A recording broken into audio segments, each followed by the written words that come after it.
جہاں اللہ کے پیغمبر کی صفت شاہد ہے، مبشر ہے، نذیر ہے،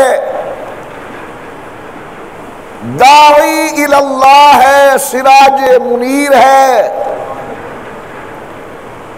وہاں اللہ کے پیغمبر کی ایک صفت مبارک امی ہونا ہے کہ حضور امی تھے۔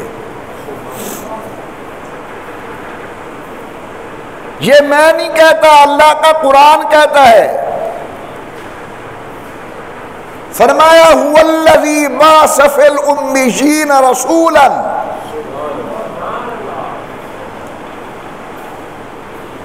امیین کے اندر ایک رسول بھیجا گیا،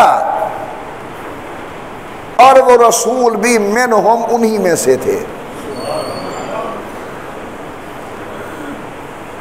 دوسرے مقام پر قرآن نے صراحت کی کہ تورات و انجیل کے اندر حضور کا نام مبارک لقب امی لکھا ہوا تھا۔ اب سب سے پہلے آپ امی کے معنی کو سمجھیں کہ امی کسے کہتے ہیں۔ امی کہتے ہیں دنیا میں کسی انسان کے سامنے پڑھنے کے لیے اپنے زانو تہ نہ کرنے والا اسے امی کہتے ہیں۔ یہ جو لوگوں نے مشہور کر دیا کہ امی کا معنی جاہل، نعوذ باللہ، بالکل غلط۔ امی کہتے ہیں دنیا میں کسی انسان کے سامنے شاگرد بن کر نہ بیٹھنے والا یہ امی ہے۔